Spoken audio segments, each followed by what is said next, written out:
This meeting of the Littleton Licensing Authority will come to order. Will the city clerk please call the roll? Authority Member Bradish. Here. Vice Chair Cole. Authority Member Buchanan. Here. Authority Member Levere. Here. Authority Member Mather. Here. Authority Member Schock. Here. Authority Member Webb. Here. We do have a quorum. Anyone who has an agenda in front of them, we're going to skip item number 2 and put it towards the end of the meeting. So we'll go to item number 3, which is approval of the agenda. I make a motion to approve the agenda. I will second. All in favor? Aye. Aye. Opposed? No. Motion carried. Next item, certification of the recording of our last hearing. Do we have a motion to approve that certification? Mr. Chairman, I will move that we approve the clerk's certification of the recording that is fit and up for the March, was it 8th? 11th. March 11th meeting. I will not be voting because I wasn't here that evening. I'm going to recuse myself. I wasn't on the board last month. So, I think I'll second the motion. All in favor? Aye. Aye. Opposed? 2 abstentions.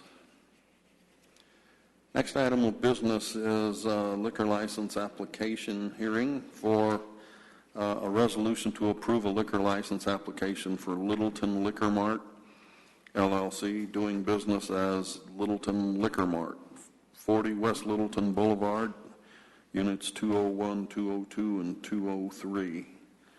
We have attachments A through LLA. Do we have a motion to accept those attachments? Exhibits A through G. What's the resolution then? That's the resolution you'll be considering approval for. Thank you. Motion to approve exhibits A through G. So moved. Motion to admit into the record. Make a motion to approve exhibits A through G and admit them into the record for the purpose of this hearing. A second. All in favor? Aye. Aye. Opposed? No.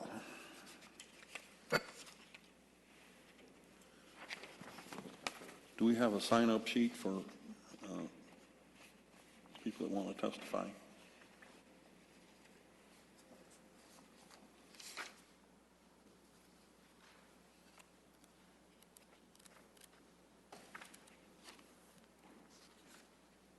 Good evening. Good evening.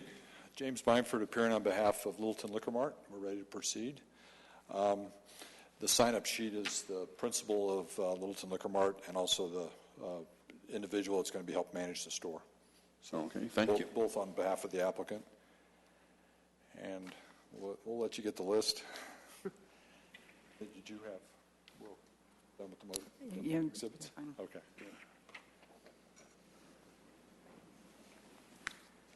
Just real briefly, I know you've seen the pre-filed documents. This is going to be a new retail liquor store directly to the south of the redeveloped King Soopers at Littleton Boulevard and Broadway. I think there's been a liquor store in that shopping center for 30-plus years I know about. It's probably closer to 50. And so this is a new application, but there's historically been a liquor store for quite some time.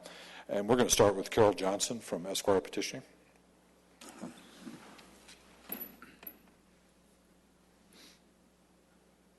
Good evening. I need to swear you. Yes, Do you swear or affirm that the testimony you're about to give before this authority is truthful? I do. Thank you. So, as he said, I'm Carol Johnson with Esquire Petitioning, and we met at the location and worked on the businesses on Tuesday, February 24th, the residents Tuesday the 24th, and also on Saturday the 28th of February. We did a total of 711 door knocks, of which 202 people signed the petition. 36 declined to sign, 35 were ineligible, and 452 did not respond to the door. Of that, we had 153 residents in support for 75.7%.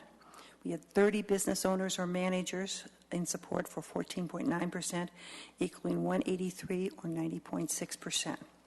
We had 16 residents in opposition for 7.9%, 3 business owners or managers for 1.5, for a total of 19 or 9.4% for the total of the 202.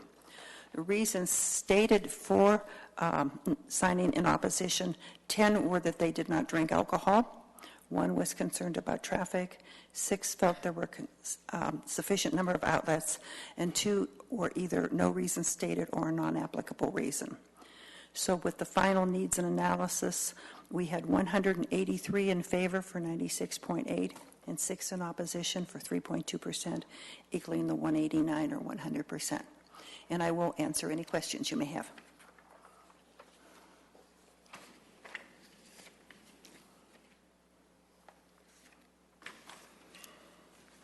Authority members have any questions of those witnesses?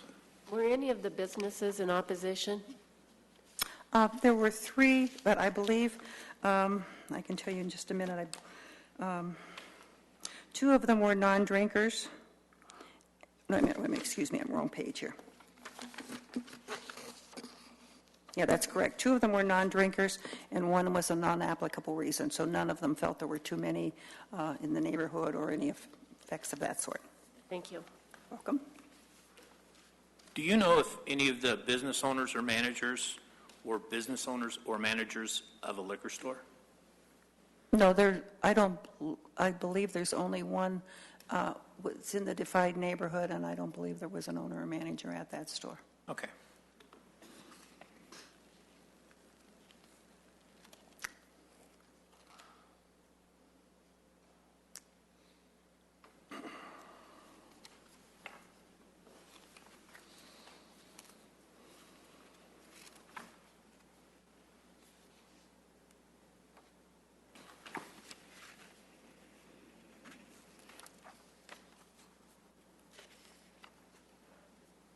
I have no questions. Okay, Thank you. you're welcome. Thank you. Thanks. We'd ask Joy Murphy, the principal of Littleton Liquor Mart.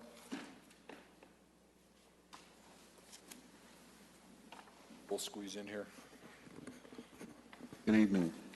You swear or affirm that the testimony you're about to give before this authority is truthful? I do. Thank you. Joy, can you tell us your name and occupation? Joy Murphy, and currently a stay-at-home mom. And are you going to be the owner and manager of this retail liquor store? Yes. And will you be actively involved in the store? Yes. Okay. And do you have any prior experience in liquor business? No. Okay. Have you identified someone you're going to hire to help you with maybe more experience? Yes. Okay. And who's that person? Brian Daly. Okay. And he's here. He's going to help testify a little bit. Okay. What's your general background business experience? Yeah, I'm sorry. They're talking. So I was 18 when I ran my first health club in the Chicagoland area, 19 when I became a district manager, running 2 to 5 cost centers all across the city at a time. Put myself through school, have an undergrad in business management, went into the telecommunications industry once I received that, moved out here to pursue that career, have worked for TCG, AT&T, Teletech. My last corporate job, I ran 3 call centers in different countries, so I would have anywhere up to, I think, 1,900 people per center, so a vast amount of management experience. During that time, my husband and I also owned a tanning salon that we later sold. It's still in existence today under a different ownership.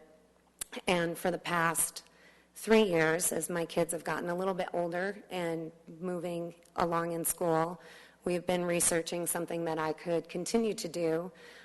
Definitely knew that I didn't want to go back into the corporate world.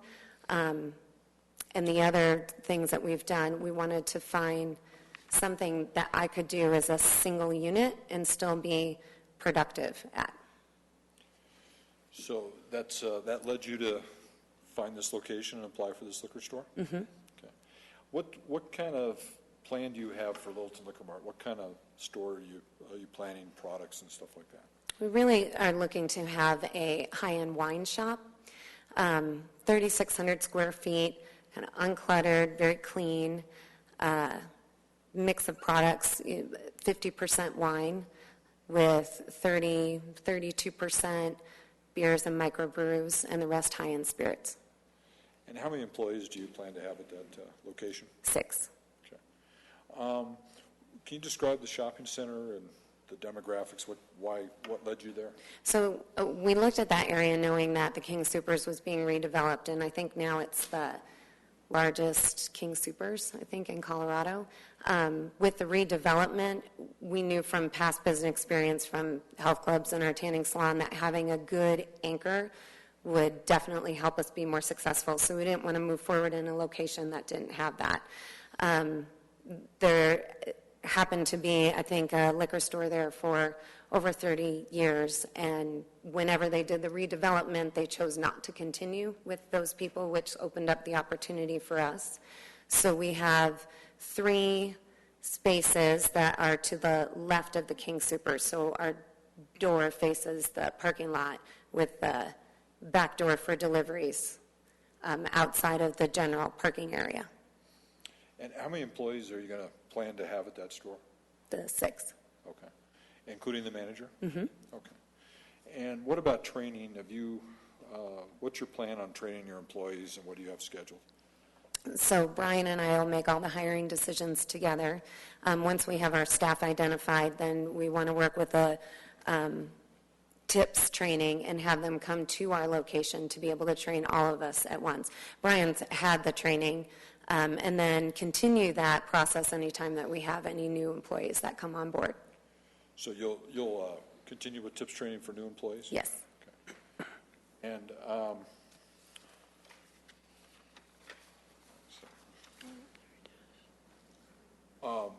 you've talked with Brian about policies as checking IDs? Mm-hmm. Okay. What about, when do you hope to open this business? Scheduled to get open? We're hoping for the middle of June, definitely before the 4th of July. It's kind of our time frame, depending on build out. Okay. What kind of hours, what kind of days of the week do you plan on being open? Monday through Saturday, 9 a.m. until 8 p.m. or 10 p.m., and then on Sunday, 10 a.m. to 8 p.m. Okay. And you know about there's a high school across Broadway, Littleton High School. Mm-hmm. You're aware of that. A lot of students in the area.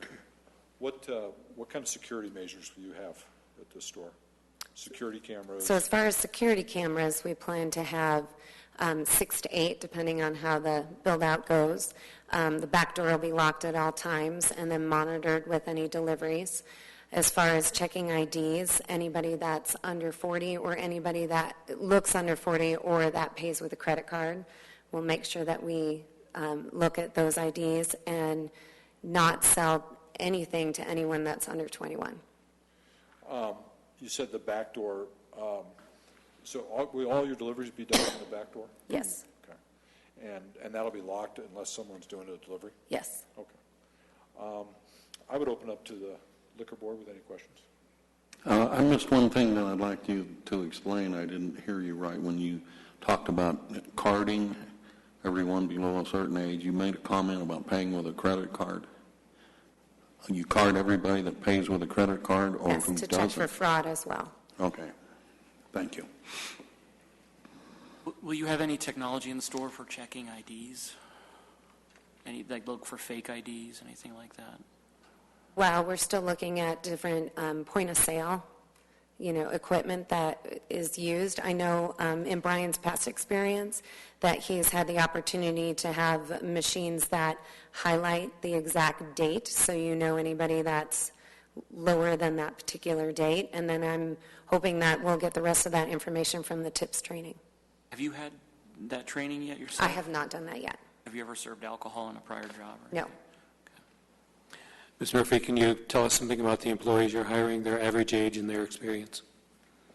We haven't hired anybody to date yet. Other than Brian? other than, and we've identified Brian because everything kind of hinges on this step first. But looking for, definitely over 21 in that age, and, somebody that, depending on the mix of qualified people that we find, people that have had retail experience prior, that have a good mix of availability and hours, that we always have 2 people in the store at the same time. And so depending on the people that we identify that can help fill and build our schedule will depend on what other hours that I can fill in as well. Have you shopped the other competing liquor stores in your market area? I only know of one, and I haven't been in that store. Okay, thank you. So you say you'll have 2 people working at all times, so one manager and one employee, or how will Brian be there all the time? Or will you Well, be Brian the other and manager? I. Okay. Yeah. One of you will be there? Yes. With 1 or 2 employees? Yes. Okay. Good. I see that you're accessing 3 separate locations there that you're renting. Now, doors will be locked on 2 of those, just open on 1? Yes. So you'll only have one entrance 1 entrance. and then the back door. Yes. Yeah, there'll be 3 units, but it'll be one. Right, they are separate units. Yeah. I saw it was A, B, and C. Yeah. I just wanted to draw your attention to the map or the layout you've provided with us. Along the bottom, I am taking to read that this is the front of the store, correct? Main double doors on the lower left, and then just to the right of that is a single door, and that's existing but will be blocked and locked. Yes. Is this the counter here for the sales counter on the left side? Mm-hmm. Okay. And there's no basement, correct? There's no basement. Okay. Excuse me.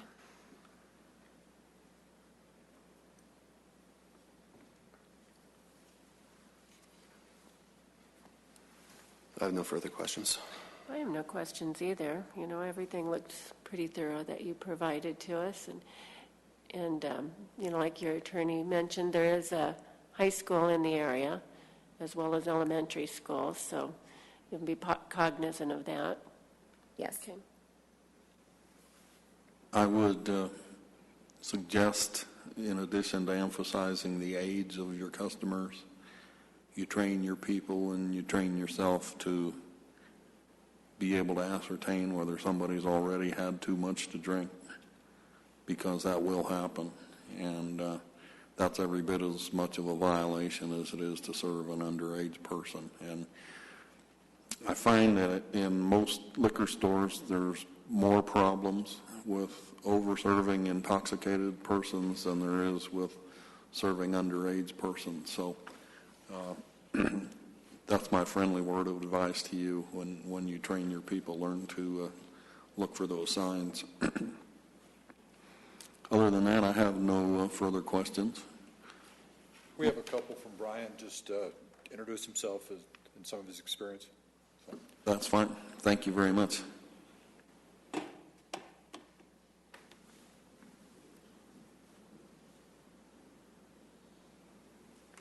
Good evening. Good evening. You swear or affirm that the testimony you're about to give to this authority is truthful? I do. Thank you very much. Brian, could you tell the board your name? That's Brian Daly. And you're going to help manage the Littleton Liquor Mart? Yes, I am. And could you tell the board your basic general experience in the retail liquor business? I have roughly 8+ years of retail liquor experience at 3 different stores. And you've had a wide variety of experience at those stores, buying and... I've done pretty much everything, run the gamut of retail liquor. I've been manager, buyer for all departments, beer, wine, and liquor. Have you ever had a liquor violation? No, I haven't. Did one of the stores you work at have a violation while you were working there? Did you learn something from that? What that experience? There was a clerk that while I was at one of the liquor stores as a manager, she did get stung, and one of the things that we learned is that you got to pay close attention, especially with the vertical IDs, to the dates on those. And one of the policies that we've put in place ever since then is to not accept any Colorado vertical IDs, just in that case, even if they are of age. So, Anything else the board would like to know about Brian's background experience? Have you considered as a policy carding everyone? Not as a general policy. I don't know if that's necessarily a need, especially for anyone that's clearly over 40, gray hair and such. I wouldn't want to necessarily, I feel like that's just overreaching to establish something that's meant for determining if someone's underage or not. Thank you. That was only a question. It wasn't a suggestion. Sorry. Mr. Daly, what's the last date of your last tips training? My last tips training, I believe, was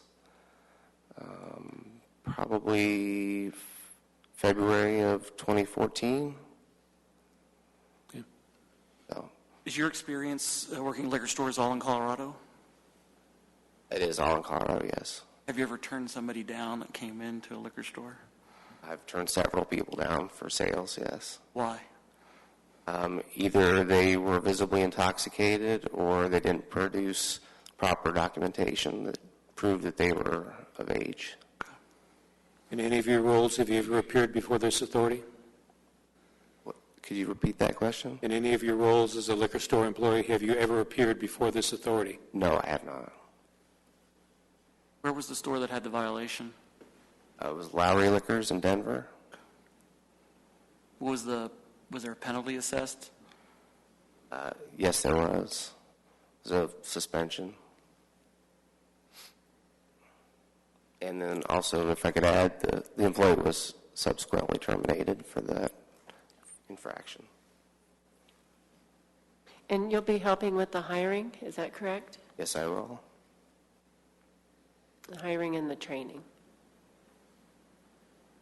Hiring Hiring and training also? and training, yes, absolutely.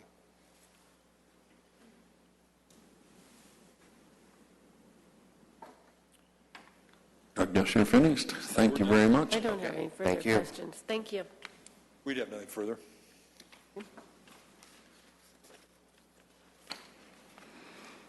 Any input from the city attorney? None other than that this is a public hearing, and just verify that there aren't any additional members in the audience who would like to testify.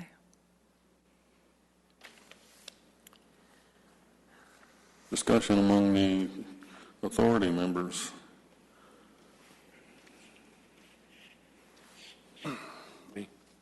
Mr. Chairman, can you just verify that there's no one in the audience that would like to testify? Is there anyone in the audience that would like to testify? Thank you very much. Thank you. There appears not to be.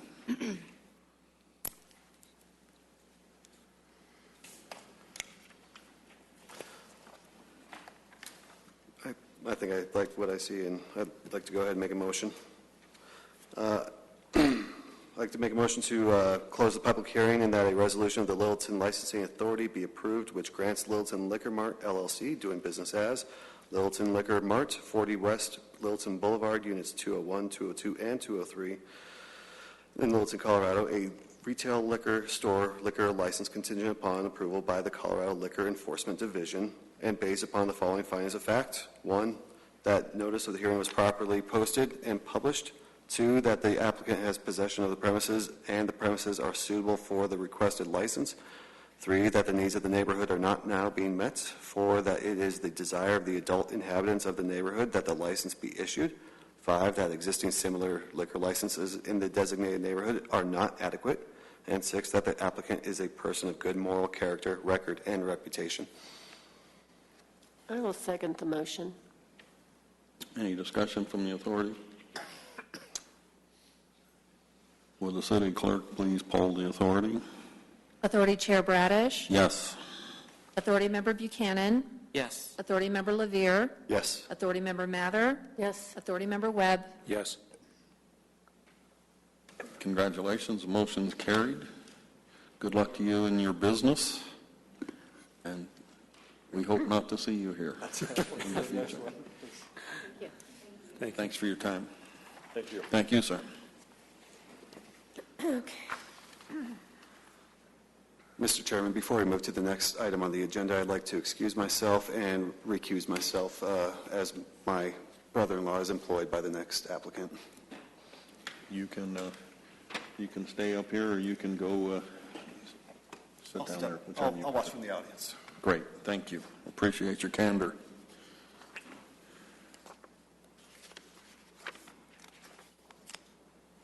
Next item, resolution to approve a liquor license application for View House Corporation 3, doing business as View House Eatery, Bar, and Rooftop, 2680 West Main Street, Littleton, Colorado.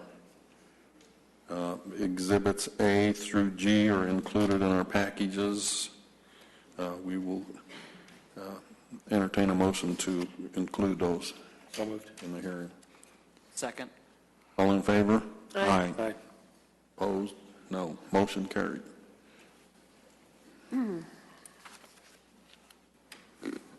Good evening. Good evening. I'm Brad Mansky. I'm the Vice President of Operations for the company. So you're not an attorney, which means I have to swear you. I can do You that. swear or affirm that the testimony you're about to give before this authority is truthful. Yes, it is. Thank you.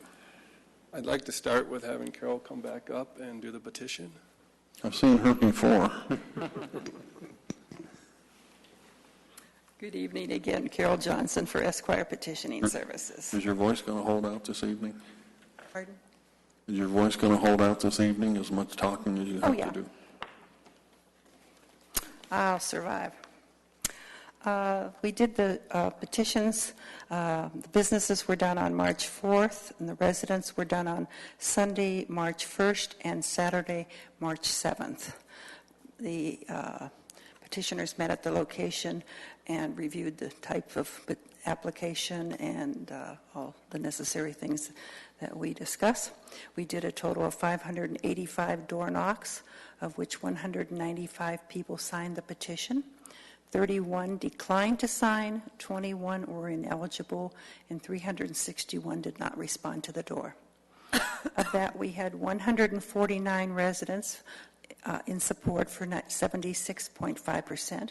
We had 40 business owners or managers in support for 20.5%, for a total of 189 in support for 97%.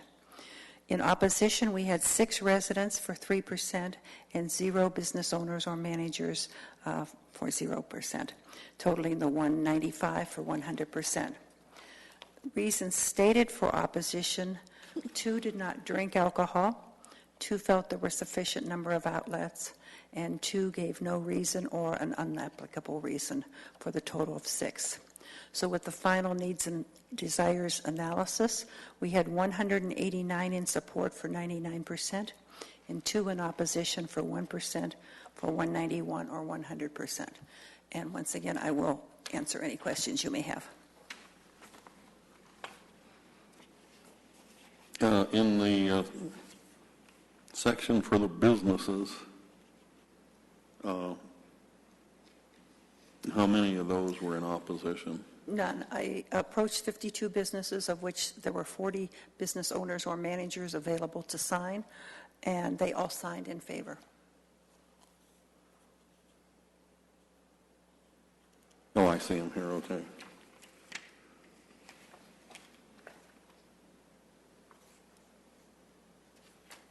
And among those businesses were the liquor licensees that are nearby? Yes, I don't pick and choose. I just go right straight up and down the street. Basically, I think this time from pretty much from...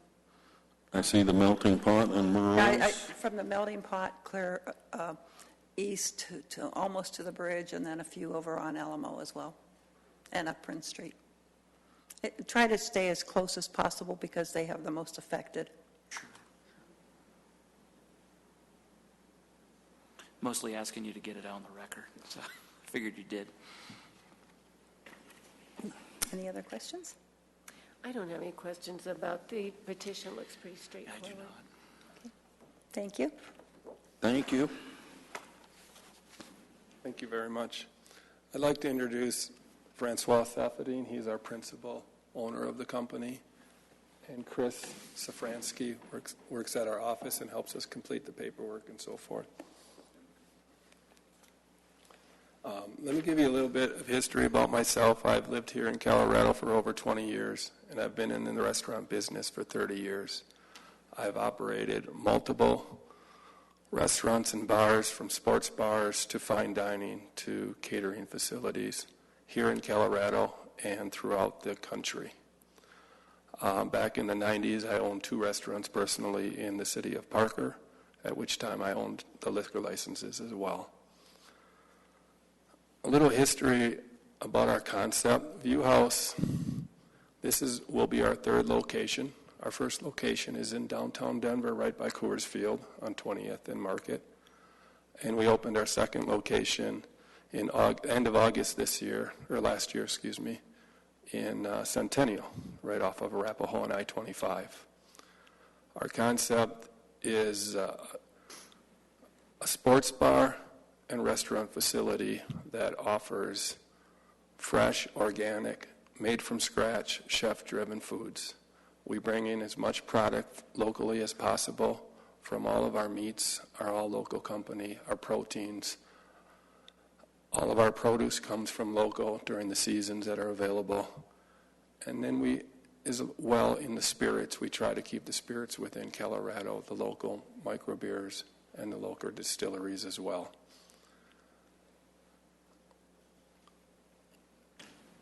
We plan on being open from 11 a.m. till 2 a.m., 7 days a week, with a rooftop, an outside area in the courtyard, which will be completely fenced in, and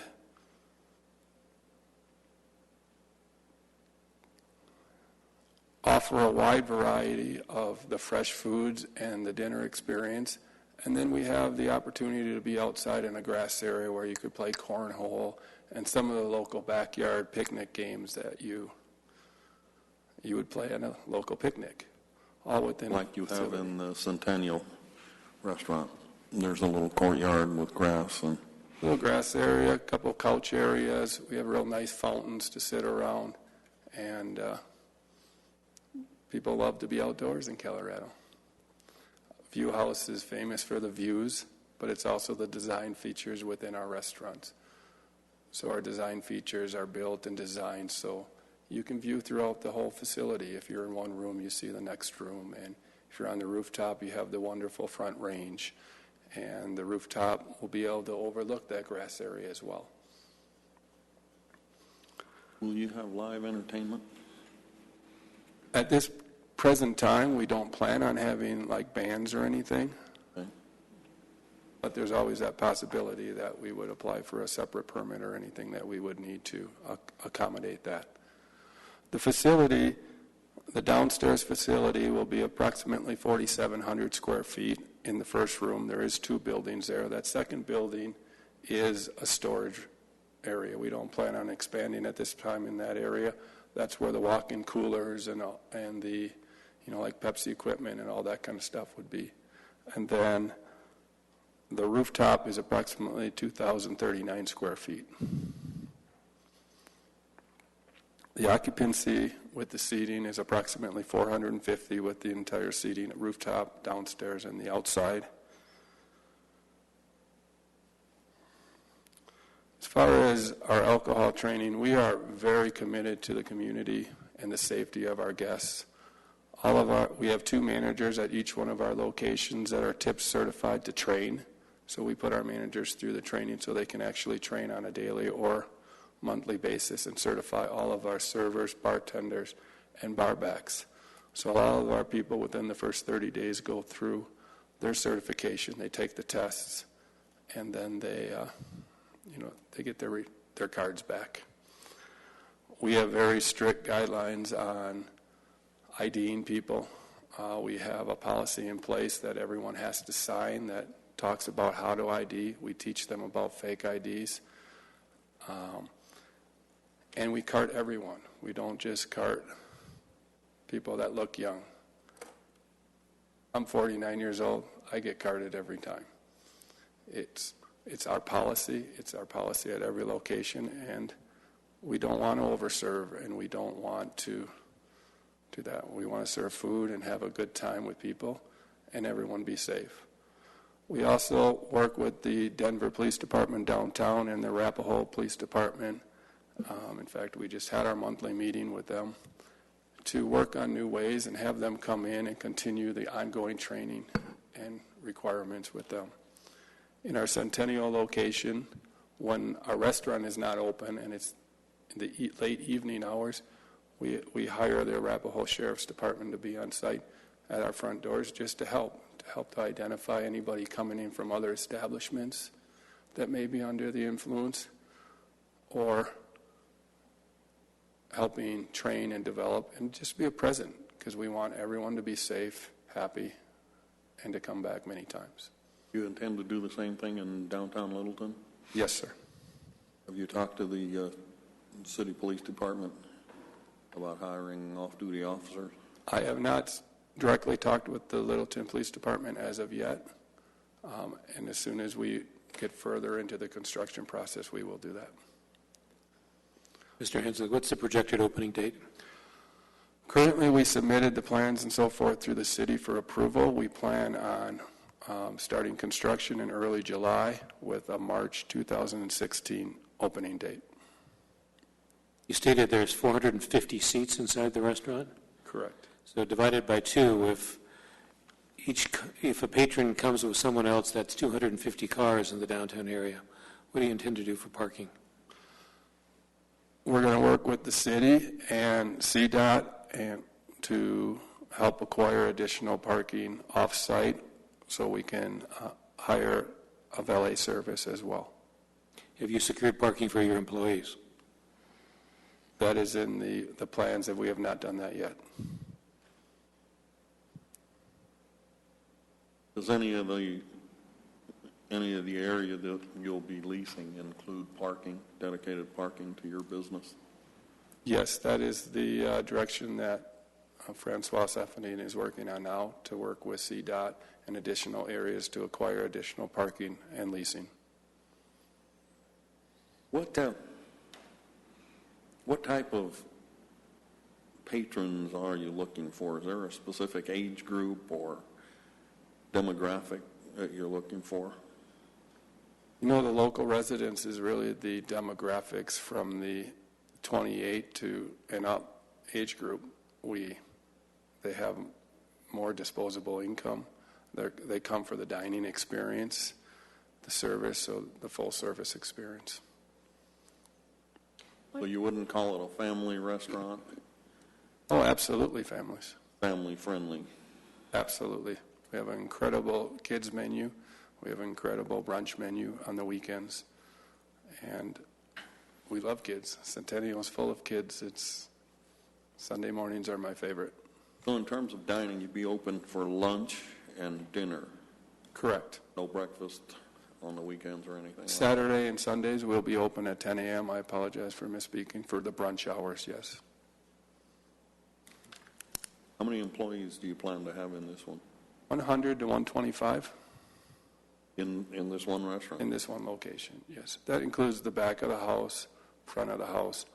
We hire our own staff of security and so forth that roams and helps assist within the business. And then during the hours that there is not food service, they're actually at the front door IDing everybody that comes in the door. So when food service is over, there's no one 21 or under, 20 or under allowed in the facility. You opened the I-25 store when?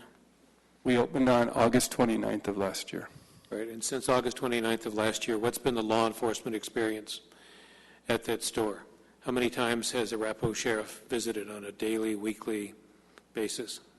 They have visited 15 times since we opened. Of those 15 times, 13 of those times we called them for many different reasons. For example, there was one gentleman that came to the front door, and we did not allow them in because he was visibly intoxicated, and he parked his car in valet. We actually gave him his money back, and we refused to give him his keys because he was visibly intoxicated, so we called the police and waited till they came. A couple other times there was small accidents within the car, somebody barking into someone and so forth, that we've called. A note on the application, Mr. Stefanini has owned a number of establishments in the city and county of Denver. Tell us, if you will, his history with liquor violations and or enforcement actions in the city and county of Denver. Mr. Safadine has been doing business a little over 19 years within Denver and has held and operated numerous establishments and liquor license. During that time, there was one violation. That was at our club, Suite 200. Suite 200 is no longer open. And that was during a sting where it was pouring rain, and a young lady under the age came up. Our door person said, "Step in out of the rain," and did not check her ID. We paid the fee or the fine, and we closed our establishment according to the liquor requirements, and that was the only instance. Have you visited the other establishments up and down Main Street? Yes, I have. What distinguishes this particular establishment, View House 3, from the other licensed establishments on Main Street? I believe our food. Our food is chef-driven. There's an executive chef at each one of our locations. It's fresh, it's natural, it's organic. As much as possible, it's a never-ever product. It's so fresh, and we give a really, really good value.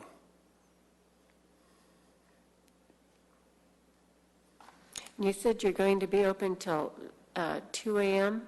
every day? That's our anticipation right now, but we'll have to evaluate if 2 a.m. is the right for the business, on Monday, Tuesday, Wednesdays, things like that. And you'll be serving food up until 1:30, 2 o'clock?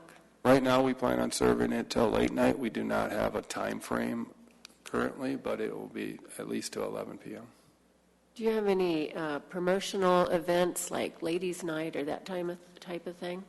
At some of our locations, we do have that, yes.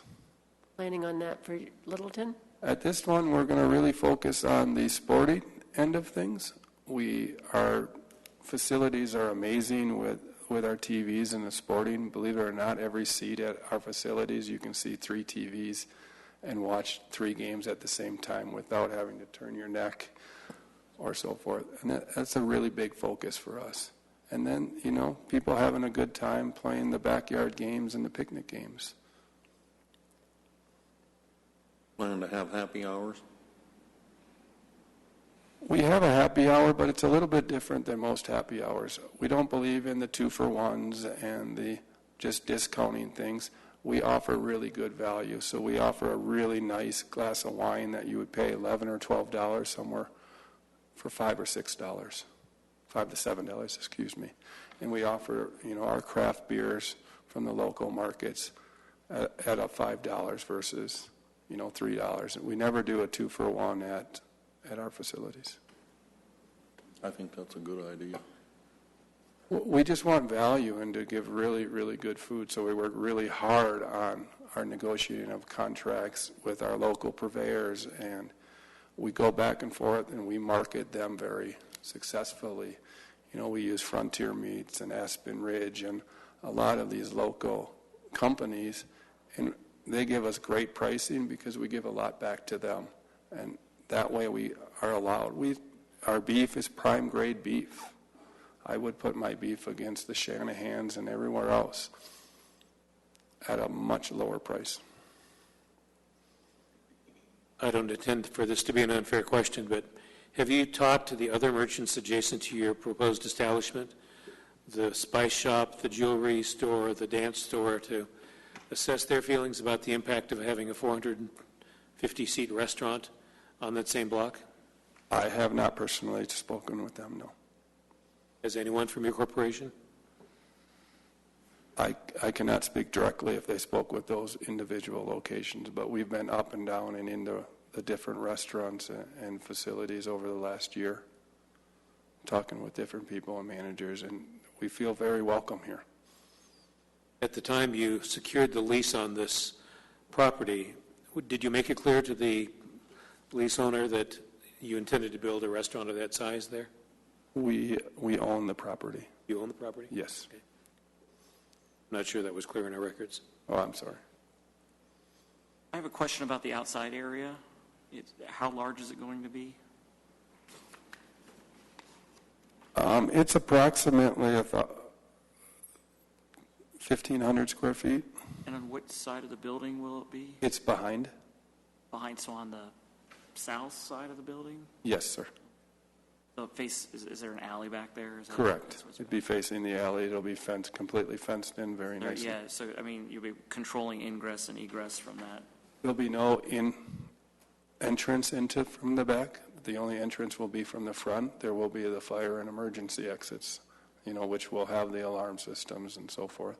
That's part of the reason, we have our security staff. There'll be somebody patrolling and in that area at all times. And one of your locations, you currently have an outdoor area. Is that correct? Both of our locations have outdoor areas. Is there been any issues with noise within the outside area with neighbors or anything like that? I know your Centennial one, you don't have a lot of neighbors, but in Centennial, we've had no issues downtown. I had a issue 2 years ago on Halloween. We did have some outside music that we had, the permits and so forth, but we actually deceased it because some of the neighbors were complaining, and we just turned it off, and we don't do live bands down in that courtyard anymore. And will there be parking at this location, or are you just or will your patrons park wherever it's available downtown currently? Currently, we're working on, looking for spots that we can lease for dedicated parking, and then... That's 450 people. That's a lot it's a lot of cars. Yes, sir. Okay.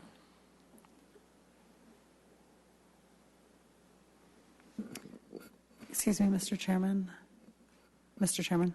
Yes. I just want to clarify with the applicant, because you did submit a lease with your application, and as the applicant for the liquor license is the tenant under the lease, I'm assuming it's a related entity that owns the property, which It is is. the The property is owned by- 267080 West Main LLC.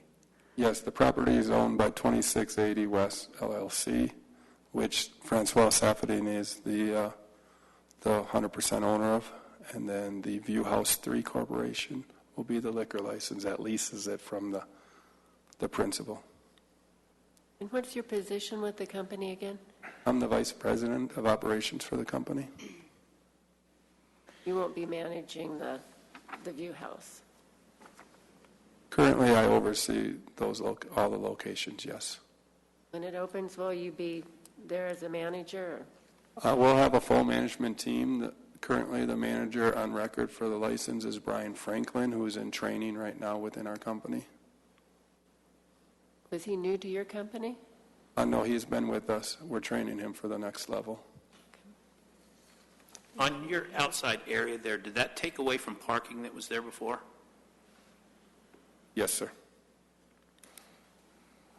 The back? I just want to address the parking issue. They're under our code, I don't believe that they're required to provide any parking because of the nature of the building. So I just want to clarify that for the authority. Correct. Thank You mentioned having your own security people. Could you tell me what that's like? Who are the people? Who do they work for? Well, they work directly for that establish each individual location. We do have a corporate director of security who's all Army and fully trained.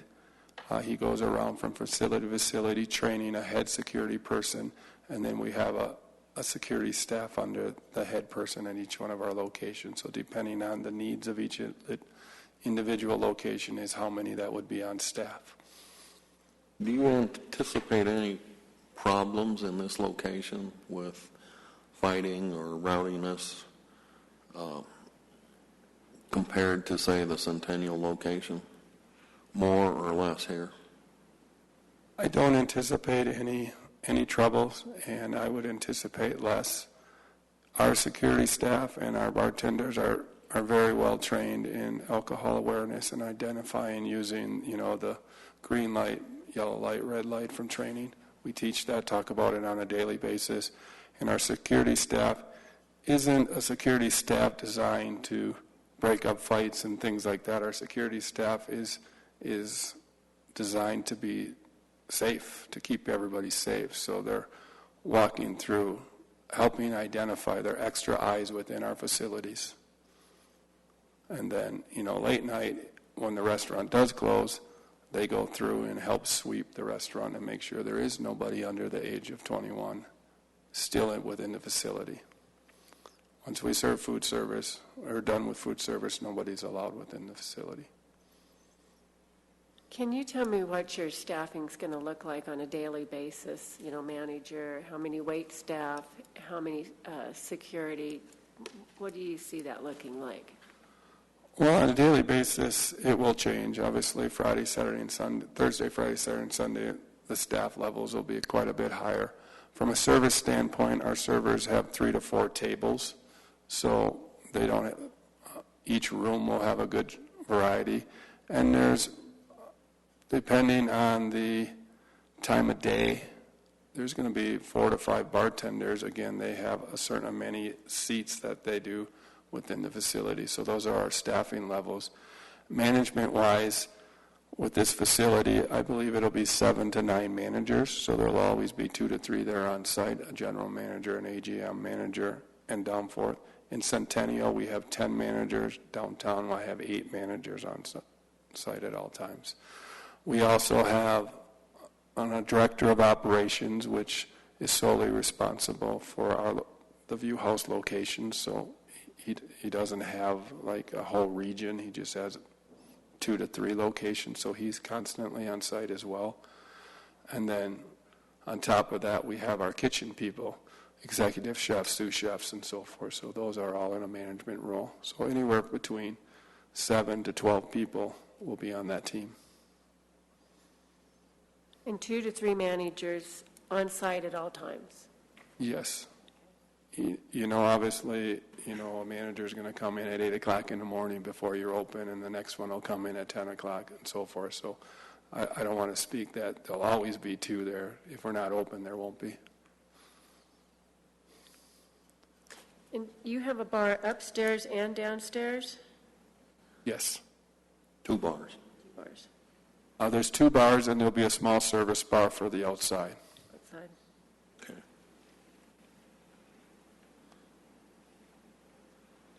Going to be serving some of our local craft beer because Littleton does have a few microbreweries. Absolutely.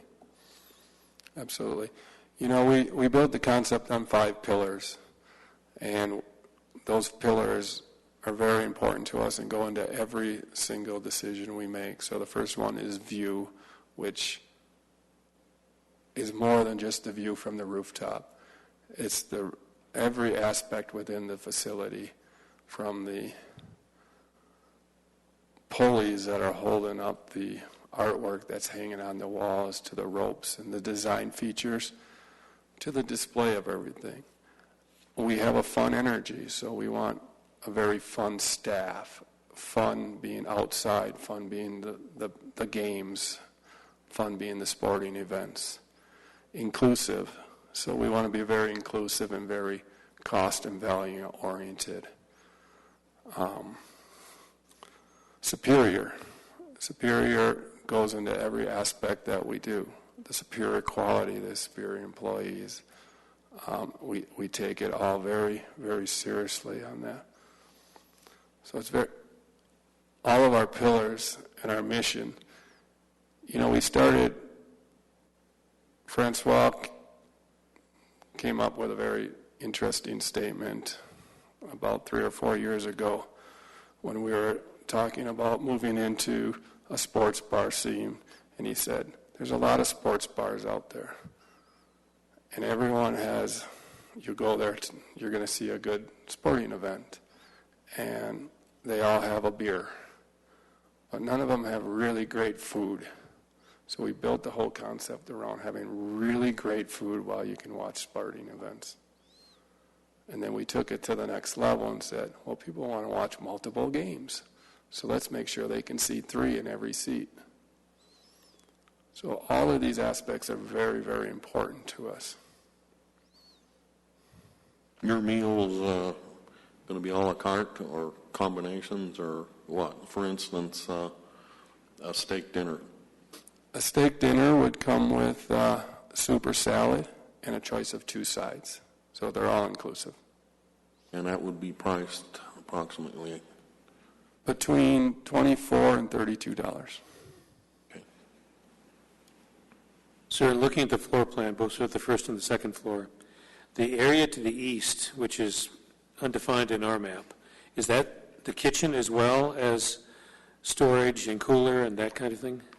No, the kitchen is actually on the west side of the building, so you have the front entrance, and then you have what we call the tavern area, where the first bar is, and then there's a hallway, a very small hallway that goes around the elevator to the back dining room.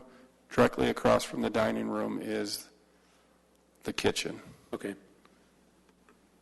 The kitchen is designed with a separate staircase from the kitchen directly to the rooftop, so the employees do not use the same, and that's the way the food and energy go through.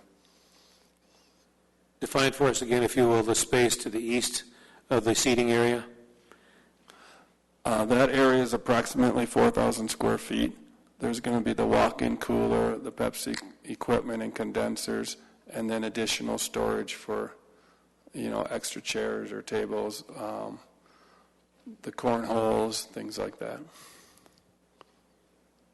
Dry products. Is this building sprinklered? Yes.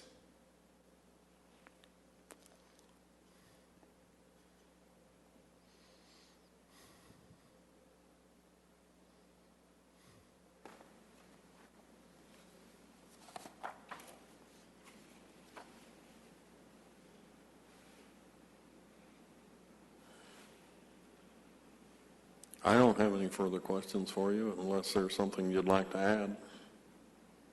I'll answer every question you like. I have no further questions for you. Who are the gentlemen with you? This is Francois Safadine. He's the principal owner of all the View Houses. And this is Chris. He works within our office as well. Are they going to get up and talk also? So you are the, come on up.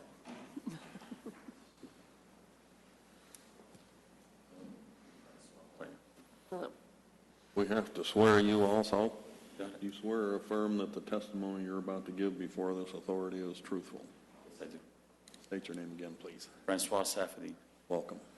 Okay. Questions for this witness? So this is, the View House is your company? It's Okay. And then this is your third, this will be your third one here. Right. Now, do you own it, or any of these other license still open? You had, the Purple Martini, Fetish, are any of these still open? We still have, not those two that you named, we still have 2 locations right now that are open, and that's called V Lux Nightclub. It's on Lammer Square, and also Chloe, which is just 1 street down on Market and 15th. Obviously, with the View House, it's a little bit different concept, and we love it. In fact, I wanted to respond to some of the things that you're concerned about, which is really how do we run this place.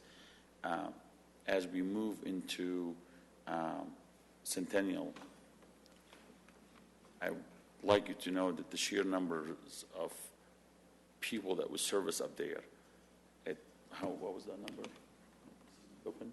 284,000 people in the restaurant and tavern, and then Excuse me, when you're testifying, can I ask that you speak into the microphone? Because the recording is our minutes of record. I So, apologize. thank you.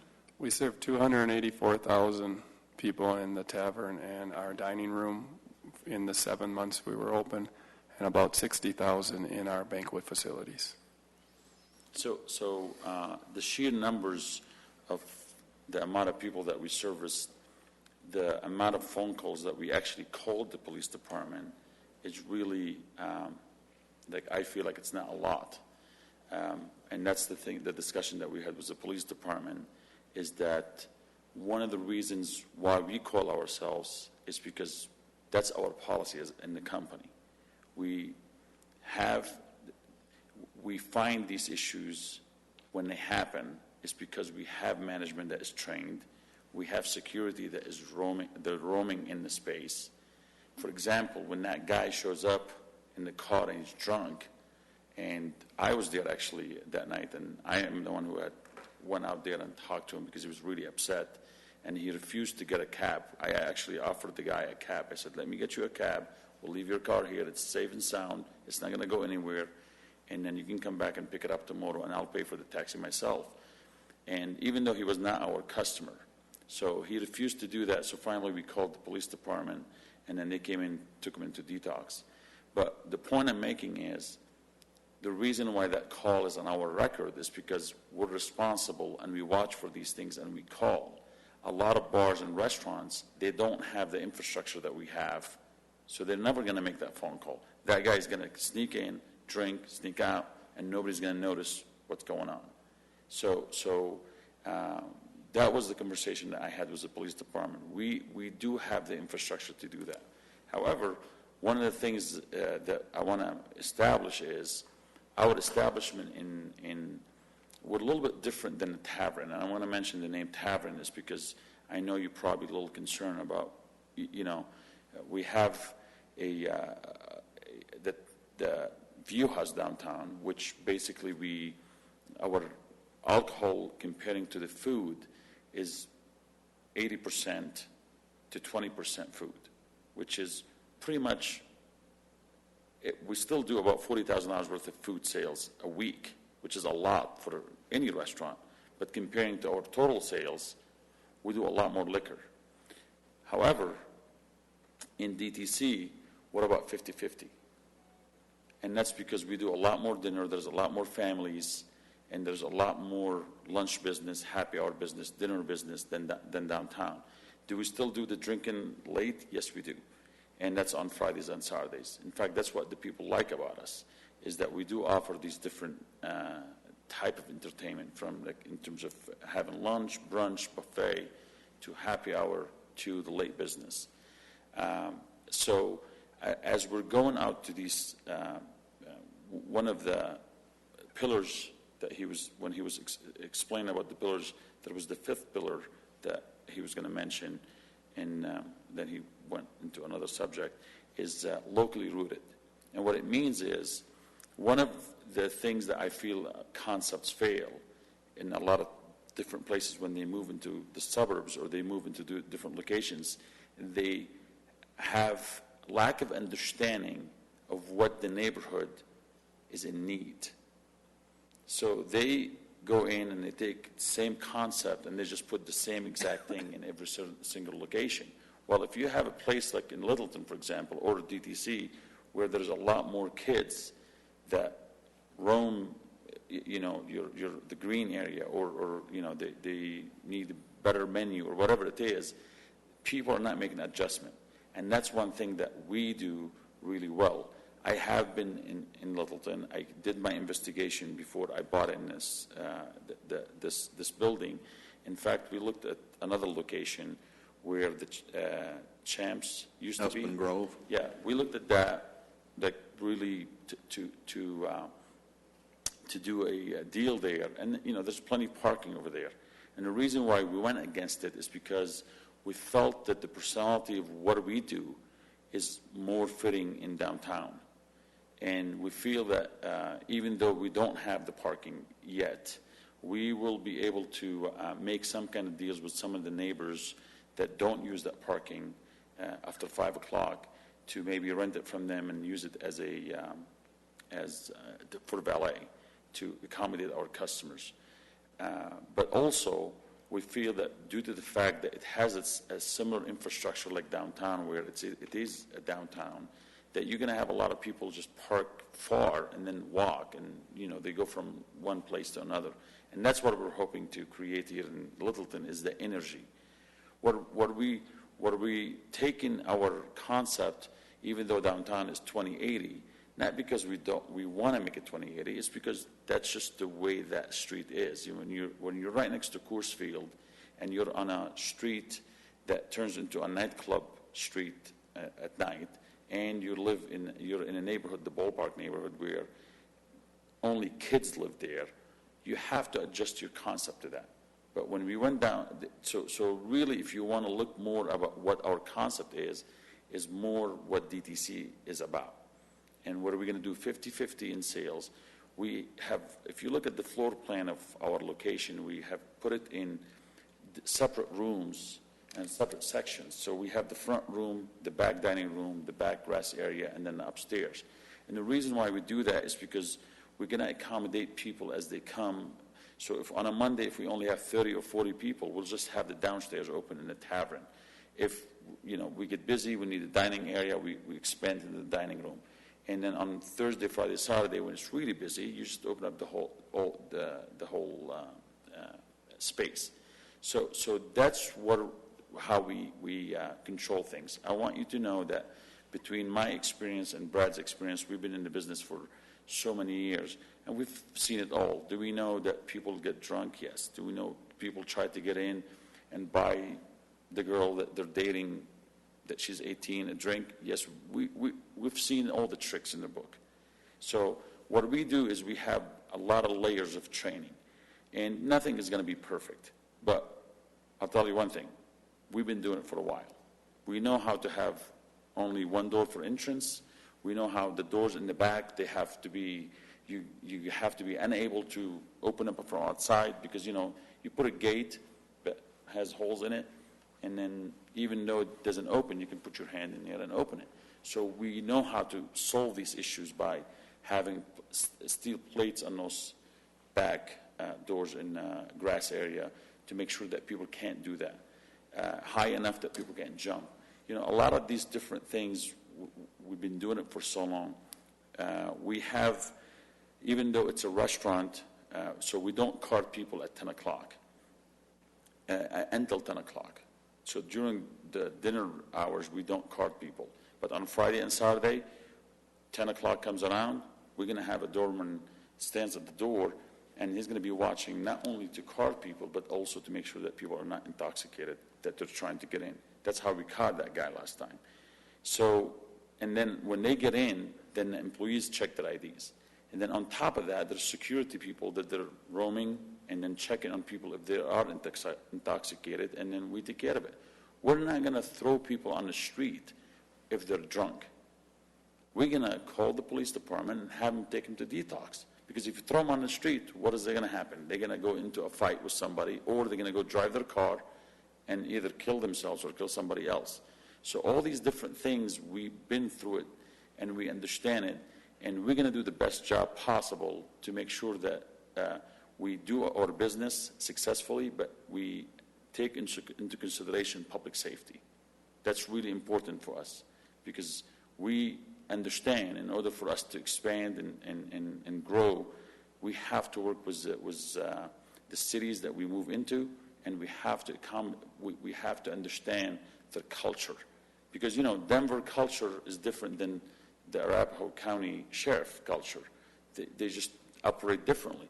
And we learned that through meeting with the Arapahoe County Sheriff. So what I need you to take out of this is basically that we're professional. We do this for a living. We care about public safety. We care about our brand. And we are involved as a company and as management to make sure that any issue that comes up, we accommodate it quickly. When we had that complaint downtown, we made a mistake. We put a band outside on the grass, and then somebody made a mistake, put them in the wrong location, the speakers were faced in a certain direction, and then that created the noise.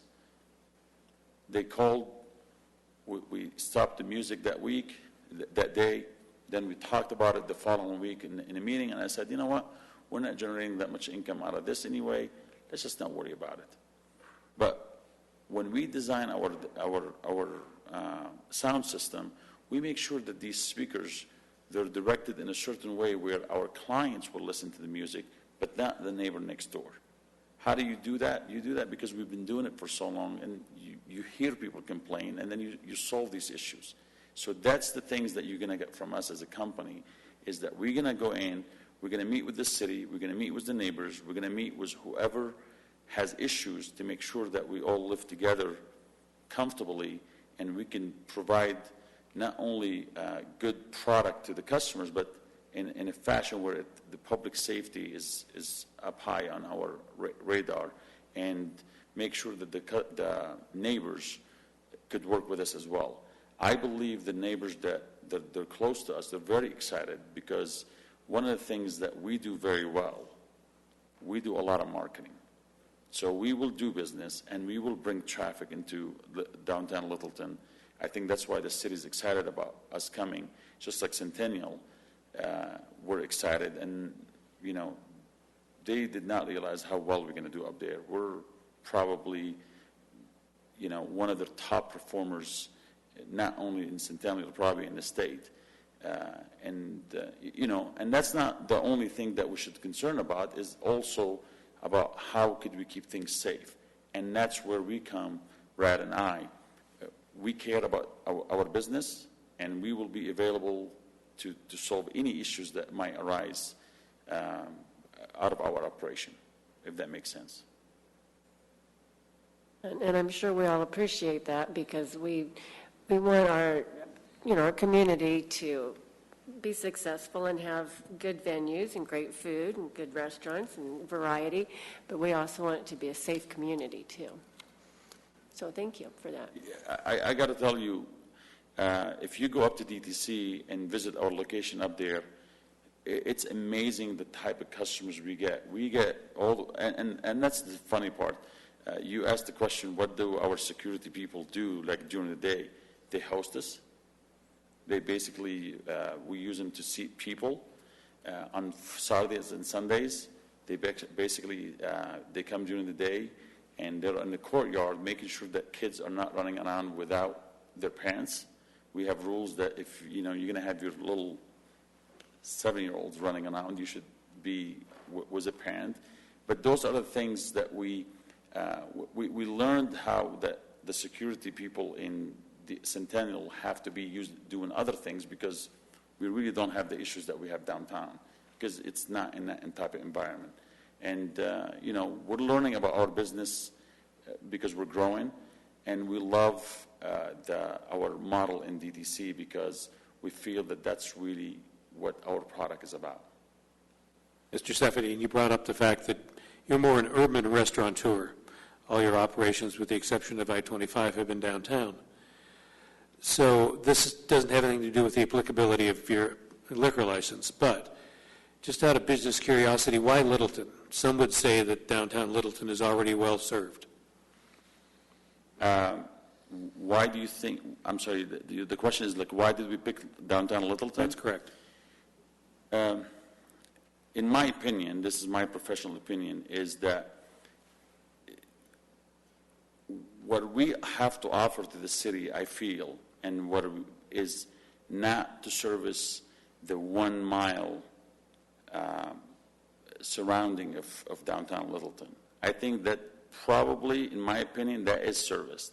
I feel like we're the type of venue that we're going to be able to draw from 5 miles. That's really what we feel like. We feel like if you have in downtown Littleton the type of product that we're going to offer, and you guys will see if you allow us to get the liquor license and move forward, we will be able to draw from those 5 miles. I was offered a couple of options in a couple of malls that are close to here to really get locations for View House over there, and I really love downtown Littleton, because to me, I feel like it has a lot of personality, and I feel one of the things that we're going to do is, because how well we're going to be doing, is we're going to be drawing a lot more restaurants to coming in and do more spaces. And what I foresee this, the street to be, is one of those streets that have a lot of restaurants, and people, not only just from the surrounding area comes, people will start coming from Highland Ranch and these neighborhoods that are far from here. I'll give you an example. On New Year's Eve, a customer came to me, and they said, hey, you know, we heard that you're the owner, and I said, yes. And then he said, this is at the Centennial location. He said, I just wanted to tell you, we came all the way from Westminster to come to this. This is such a great party. We appreciate it. That was an amazing dinner that you guys did, blah, blah, blah, and then went through it, and then I said, thank you. I went and met with my staff. I said, do you understand how powerful that is? That these people literally drove by downtown, past all the places that they're downtown on, all the way to DTC to come to this. That's how great of a space we created. And these are the things that we're trying to create. We're not trying to compete with Tavern and Merrill's and all these bars that they're focused on whatever product that they're trying to do. What we're focused on that we're going to be the type of place that you're going to come in and you're going to have amazing value. And when I say amazing value, it's not just about the price of the food that we have. Amazing value that we're going to give you. You're going to be able to come in, play games. We're going to have the biggest screens in there, big TVs, that where if you're watching the game, you're going to enjoy it. You're going to have staff that is happy and fun, and food that is incredible. All, you know, our drinks in downtown, the starting drinks, they're at $4. Maybe here we might charge $4.50. We're going to do our you know, for the well drinks. So that's what our product is about. Give you the best value possible. When we have these different rooms in different areas, people love them because they travel through the space from one area to another area, and it's all free. We're not charging cover charge. We're not making you buy whatever you need to buy, and that's what people love about our space. And those are the things that we promise as a product that we're going to do, and I believe we're going to draw from areas. People are not going to come to us because they want to eat a burger. People are going to come to us because they're going to eat a burger, they're going to enjoy our staff, they're going to enjoy our views, they're going to enjoy the product as a whole. So, in my opinion, your 5 or 6, 7 mile radius is not being served correctly in here, and we're going to draw business to downtown Littleton. And I believe at the end of the day, other restaurants will recognize our success, and then hopefully they'll come to downtown, and then we can create in downtown something really even more special than what it is, because I love the way the structure of downtown is beautiful. You guys have done a really good job with the whole setup and the parking and the trees and all that stuff. We love it. We love it too. We're excited about it. Well, thank you. Oh, and don't forget, with the meal and my drink, I can also watch 3 different games at the same time. So we have people coming in and say, I want a table as a view. It's so funny. So people expect a lot out of us, and we understand that, but we're getting rewarded with a tremendous amount of business, and we understand the responsibility to really deliver to the consumer, and we feel like we're up to the challenge. And then you keep these guys under control, is that your job? Okay, good work. Thank you. Funny thing with the TVs is, we moved the TVs downtown like 3 weeks, every couple days to get it right, and he was the one that had to do it. You have to sit in every single seat and make sure that you can see 3 games every time. Well, I'm impressed with your confidence. I think that's important, particularly your confidence in being able to keep order in your establishment and keep trouble from happening in our downtown that we're so proud of. I hope you're able to actually make that work the way you say it will.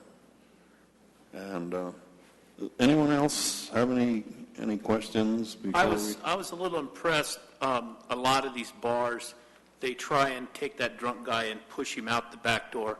And I was impressed when you said you did call the police, because that's what you're supposed to do. We're not, I'm not, I met with the Denver Police Department a few years ago, and I clarified with them, with the chief, I said, this is, because, I go to these meetings to try to help out, because to me, I feel like Lodo and downtown is part of my community, and I want to make sure that it's safe, and we want to help. So I always make suggestions, and I'll tell you, if consumers know that there's people there to keep control of chaos, they're less likely to cause trouble.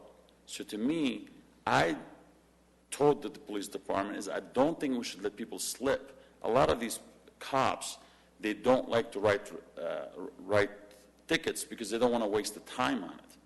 And I said to them, I said, if you don't write those tickets, these people, they're going to come back and have a fight at a different bar.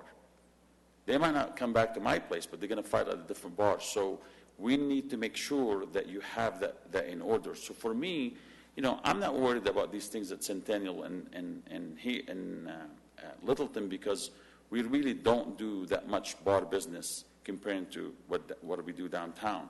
However, I'm still a believer that if you have these layer of eyes between, the Arapahoe police, off-duty police, and then our door people, and then our security, and then our managers, and then our staff, you're going to be missing on, you're rarely going to be missing on that person that is too drunk, that is coming out to drive. So at the end of the day, I want you to know that I'm a father. I have 5 kids. I got all the way from 26 to 40-year-old girl. And, one of the things that I told my son when he was going to college, both of the older ones, I said, I want you to know you could call a cab anytime you're drinking, and I would never ask you what was going on, why were you drunk, and I will always pay that bill. Because I'm a believer that we have to protect ourselves from the people that drink and drive, because that kills people. And I would not want to be responsible for that. And that's why I told that guy when he was about to drive, I said, you're not driving. We're going to call the cops. So that's us. We're responsible. Well, I'm going to make a plug right here and tell you that we have a Littleton Citizens Academy that's open to anyone that is a resident or works within the city of Littleton. And I would suggest you look into that. It's a really nice, I've been through the academy myself. I actually helped start the academy some 16 years ago. What is it? Go on to littletongov.org, go to the Littleton Police Department, and get an application to the Littleton Citizen Academy. I'm a member of the Littleton Citizens Academy Alumni Association. We'll look it up. So am I, by the way. Thank you very much. No problem. I appreciate the extra comments. Did you have anything you wanted to say, sir? These two have covered it. I agree with you. Thanks. Are we excused to sit down? You can take your seat. Thank you. It's a pleasure meeting you guys. Thank you. Thank you.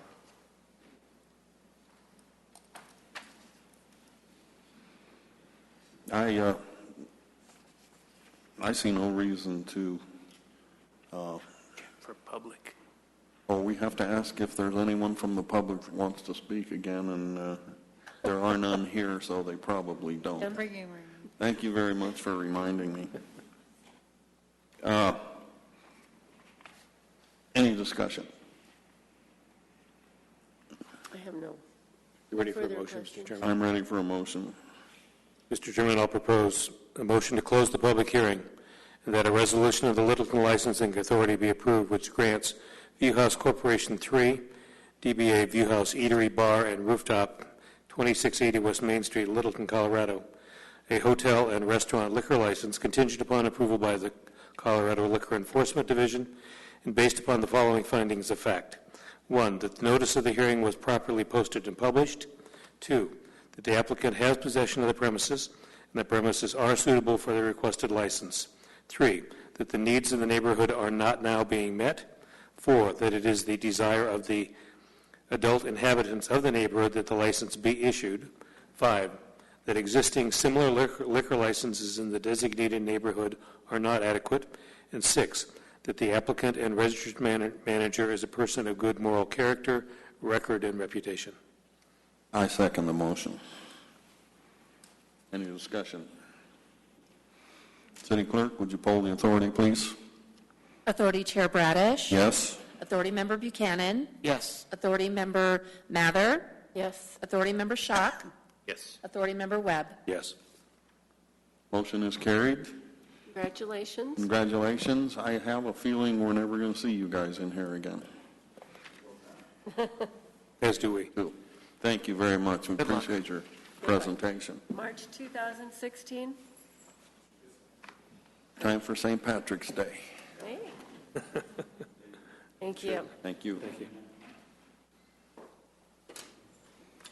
For the next item of business, I'd like to turn the meeting over to the city clerk. Thank you, Chairman. At this time, at this meeting each year, we elect new officers. And so at this time, I would entertain a nomination for Authority Chair. I would nominate Bill Bradish. Second. Thank you. Are there any other nominations? I make a motion that we close the nominations. Discussion? Second. Okay, we'll do this by a roll call vote. Authority Chair Bradish? Abstain. Don't make me giggle, Bill. Yes. Authority Member Buchanan? Yes. Authority Member Webb? Yes. Authority Member Levere? Yes. Authority Member Mather? Yes. Authority Member Schock? Yes. Congratulations, Chairman. Thank you very much. I appreciate the confidence. Okay, at this time, I would entertain nominations for the position of Vice Chair. I would like to nominate Andrew Cole. I will second. Any other nominations? Discussion? Move we close the nominations. Second? Done. Do I have a second? Second. Thank you. Roll call vote. Authority Chair Bradish? Yes. Authority Member Buchanan? Yes. Authority Member Webb? Yes. Authority Member Levere? Yes. Authority Member Mather? Yes. Authority Member Schock? Yes. Thank you.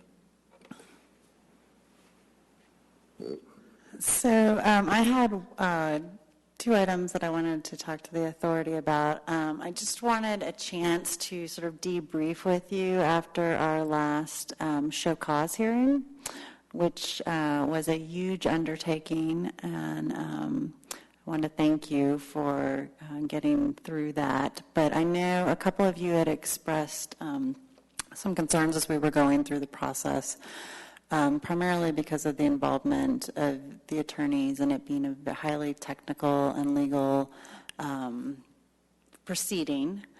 And so I have been thinking a lot about it and doing some research, and one of the things I wanted to talk to you about is other municipalities that I've talked to have some different models for licensing authority and how they hear their applications versus their probable cause or show cause hearings. And so I just want to throw it out there. I don't have any skin in the game, but I just wanted to get your feedback.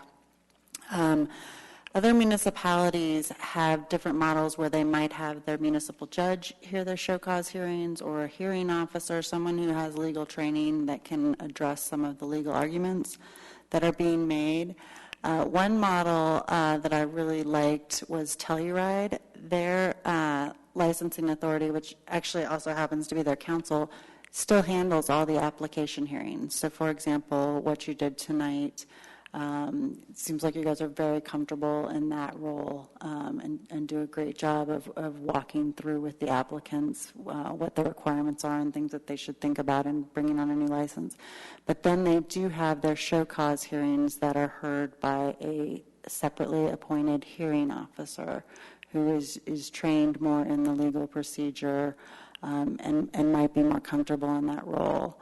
So I just wanted to throw that out and see sort of what your take would be on that, or if just talk a little bit about the last hearing we had.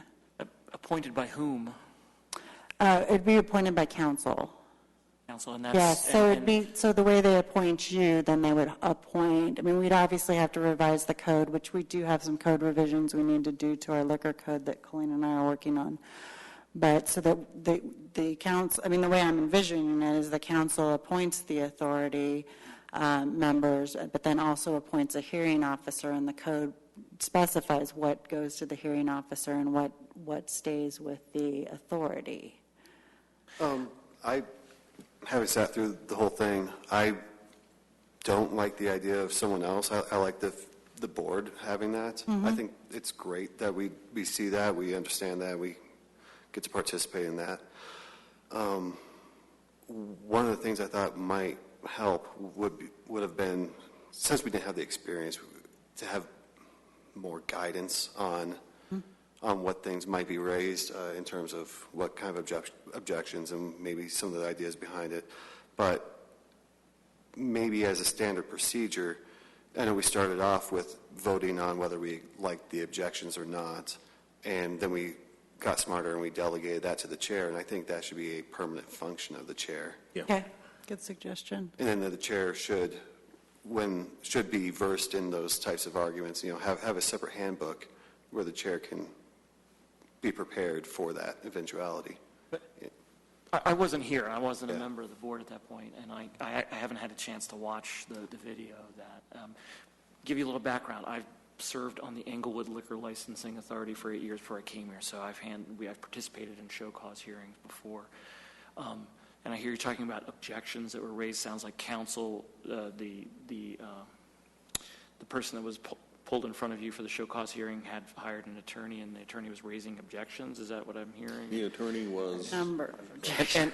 And I mean, my understanding is that proceedings in front of liquor licensing authorities in general, though, are not really bound by traditional rules of evidence, and they can object all they want. You can hear anything that you want.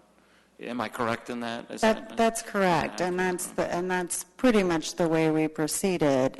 And generally, that's how we handle it. This attorney, there was a large number of objections, and so it was. I mean, my perception as someone observing you was that it was hard to stay with the testimony because it was an objection, and then you'd start testifying, and then another objection, and it was a learning experience for us yes. because you could see the difference as these different sessions progressed, how much better it came under control. It was so awkward the first night when we were voting on every objection. That was. And generally, we only receive a few objections because the attorneys, I think, generally understand that the rules of evidence don't apply. And they can make the objection for the record, but that pretty much the evidence is coming in and you're giving it the weight it deserves. And so then eventually the authority did just vote to have the chair just rule on the objections. And that went much smoother. And so we could change your guidelines to, I think, maybe just provide that the chair is going to rule on all objections going forward. I think that's a great suggestion. Yeah, and then just empowering him with the information so that he can say, overruled, and we're going to hear it anyway, and we'll give it the weight. Or, maybe there's something he likes with the objection, and he sustains it, but... Madam City Attorney, I have a plan B. Okay. All right. Yeah. Perhaps do it like a military tribunal. So there's a presiding officer who handles the objections, is sort of the referee. But then the panelists do get to ask questions, and they actually make the vote on the decision. The presiding officer doesn't vote, but the 5 members of the authority would vote. So do you think that presiding officer, obviously, I guess it wouldn't be one of you. It would be like we have one of our substitute judges come in and rule on those matters. Just something to consider. Yeah. I think that, for those of us who don't have legal training, that frees up the whole objection and you notice in the first hearing, the attorney got more and more aggressive because he thought he was making points. And then once we gave the chairman the authority to answer those objections, in the second and third hearings, he backed off. If we had a referee, a presiding officer, then he could deal with the attorney's objections, and then we, as the decision makers, would make the decision. I think that kind of situation is so rare. That's the only one I've seen as long as I've been on this authority. I don't think we should build our structure around that kind of a case because we may never have another one like that. Having said that, I know we might have one next month, but Yeah, I mean, we may not, but I just want to be prepared because it certainly I agree with surprised you. me. I was not prepared for it because that hasn't been our experience. And so I just want to get ahead of the curve, I guess. Well, I think we're a little bit more prepared for that now, too. So I think at this point, giving the chairman the authority for the objections. Well, And notifying if council's here or anybody who's presenting that if they have any objections right up front, that we're not bound by traditional rules of evidence or presentation of information. So they could, from my perspective, I would allow somebody to state an objection and then just continue to go forward. Why do we even have to rule one way or the other on something? I mean, it's not as if we're going to strike something from the record or not consider something. We did. We repeatedly said that. So, yeah. So, this probably was not the exception and not the rule, but generally, yes, that's how we handle it, and that's accepted, and we all move on. But it wasn't in this case. So that's when I would sit on them and tell them you're doing your client a disservice here because at this point you're disrupting this proceeding and.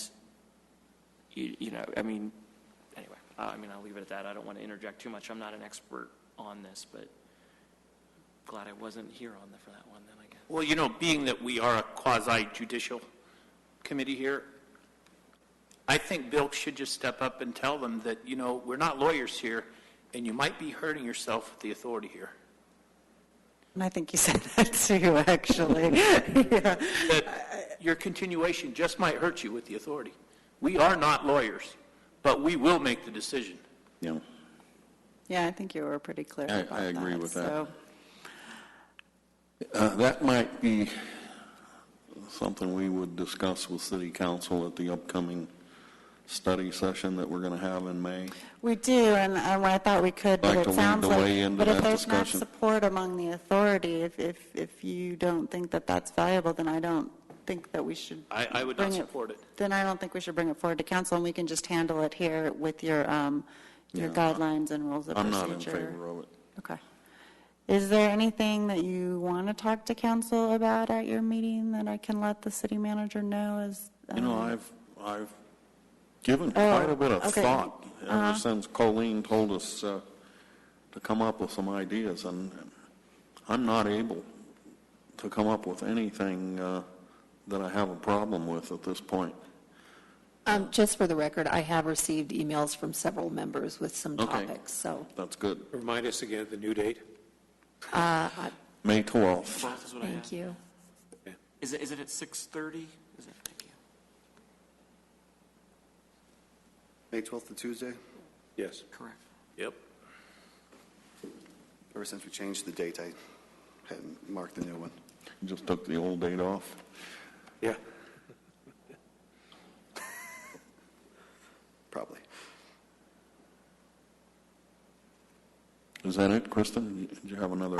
One other thing I wanted to just touch on is that authority member Webb had asked me before the meeting about House Bill 15-1202, which he informed me was signed today. And so I haven't read the bill at all. I do have a summary here that I wanted to let you know. Currently, under current law, if your license expires and you go 90 days after your expiration date, you have to apply for a brand-new license. And under this new bill, it gives the authority discretion between 90 days and 180 days to go ahead and hear a renewal instead of requiring them to go through an entire process. And so I'll be working with Colleen. As I said, we do have some updates to our liquor code, and we'll look at talking with you about how you want to handle that. It's a very rare situation. How often do they have to renew? Yearly? And they're on top of it. Colleen is on top of them getting it in. So we just don't have that issue here, but we should, address it. So thank you, Authority Member Webb, for giving me the heads up. Last item, I would like to welcome the 2 new members. Thank you. And hope you'll have as much enjoyment on this authority as the rest of us have, because it's a very interesting process. It is. It's insight to government and business. Mr. Chairman, might we receive a report from the clerk on upcoming actions? We will have 1 new license to hear next month, and we have a probable cause coming up and a pre-renewal hearing Not next month, though, the probable cause? next month. And have we heard anything about the new license? Is that the old Opus space? Yes. Yeah. You said a pre-renewal? I'm not Yes. familiar with that. We do a pre-renewal hearing, which allows you as the authority to review the evidence as presented by the city attorney to determine if it needs to go to renewal or not. It's some things that fall in a little bit of a gray area, and the city attorney isn't going to usurp your authority to make the decision whether it should go or not. So, okay? Just to explain to you, because you're new, so our code allows renewals to be processed administratively. They're reviewed by city staff and by the city attorney, and if there are no issues, the chairman can sign off on the renewal without bringing it before the authority. So if there is a situation where I have concerns, I usually meet with the chair, we talk about it, and then we'll bring it to the authority, and it's similar to a probable cause where we talk about it, and you can decide whether you want to bring them in for a full renewal hearing on the matter or not. A lot of times, simply having the pre-renewal hearing can help clear up the issue. Okay. So. Thank you. Mm-hmm. And I guess I would just ask, too, because we've got a new board and it's a new year, same chair, but new year, whether there's anything that Colleen and I can be doing to better serve you, any suggestions you have for us, concerns. We would love to hear how we can help you. And you're always free to, if you don't want to do it now, you're always free to come by and see us or email us or anything. So. Is there a boards and commissions event this year? There is. There will be a boards and commissions dinner. June 4th, I believe it is. I just put it on my calendar today. June 4th. There you go, June 4th, at 5:30 at Hudson Gardens. Invitations will be forthcoming. And then the other thing I wanted to offer to our new authority members, Buchanan and Schock, I will be sending you, and apologize that I have not done it thus far, a copy of our licensing guideline handbook, which will just give you some idea of how we handle things internally. Okay? The letter I received with the appointment indicated that there was be some training that the city puts on. Is that still going on? The city clerk will be putting that together and notifying all newly appointed Do you have a members. rough idea of the time frame? I do not at this time. Okay, that's fine. Thank you. And let us pause here for a paid advertisement. The city clerk will also set you up with iLegislate so you can get all your documents on a device. So if you want to save a few trees, you can bring your iPad. Yes, if you have an iPad and you're interested, just let me know and I'll set you up with an account. You're probably going to get me to buy an iPad at It's this a point, free yeah. download. easy peasy and you have access to everything, so. Great, thank you. I did look online on my computer at home and everything and prepared. Thank you.